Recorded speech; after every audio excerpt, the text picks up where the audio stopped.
Another session of Infotech from Ozstars.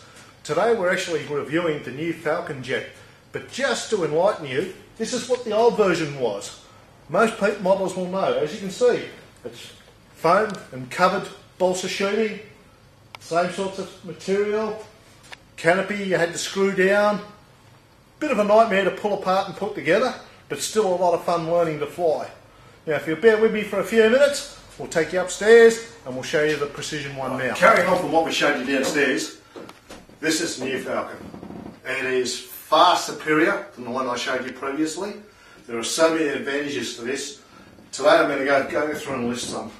As you can notice, I'll take the engine cover off. Just going through some of the basics. I'll pick it up.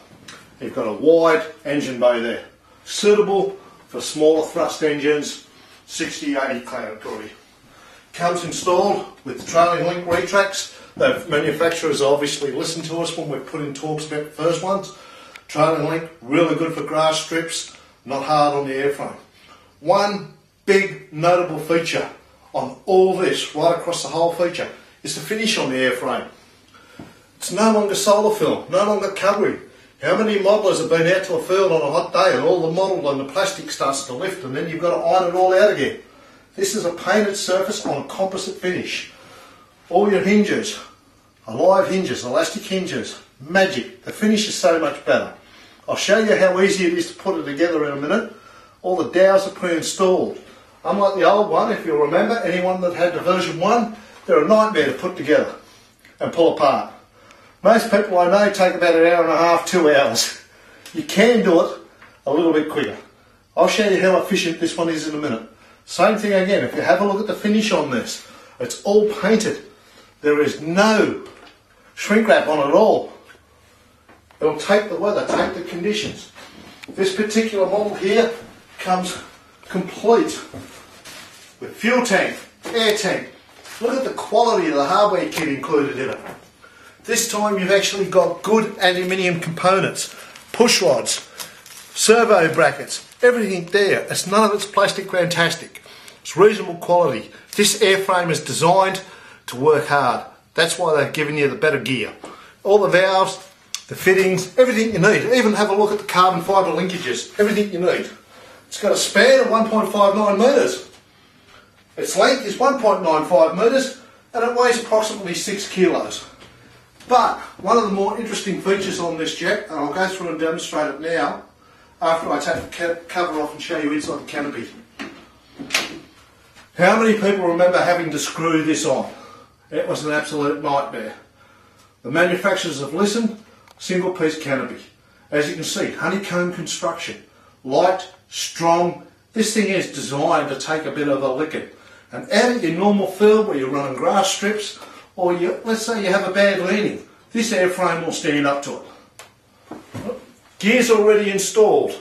It's all composite, it's reinforced carbon. Have a look at it. All the airlines are done. Fuel tank, all you've got to do is install some of the basics.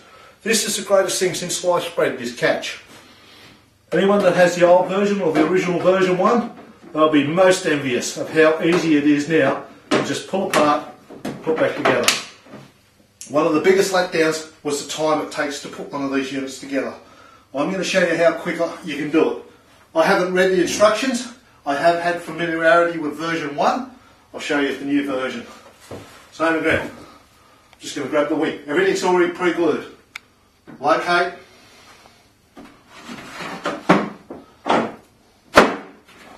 Wing in. Same again. Dowels, spar, locate, wing in. Boom, same again. It's already got the locating dowels on it.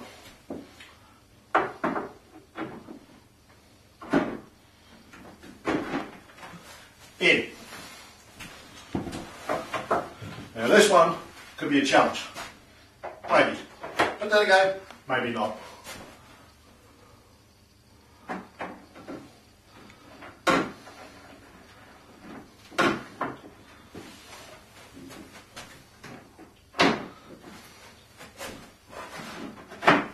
It's in. Voila, put a few screws in, that thing's ready to fly. Whole 5 minutes. You can't ask for much more than that. Solid, composite, good in weight, looks effective, you've never got an iron finish on it. This is one kit that definitely you can see the value in it from the versions 1, 2 and 3. It's well worth a few extra dollars. It's designed to take a good engine, it's designed to take a few knocks around a heavy field. Everything about it shouts quality. It's something that you really need to look at, and it's probably one of the better trainer versions you can get. If I put the colour on it, the engine colour to give you a basic idea assembled, and look at that. You've got a nice turbine, good to learn with. Most modelers would be envious of you, especially if it is a turbine. The gear in it is reasonable quality gear, it stands up well, it's got plenty of suspension, rearward moving, nothing to fault.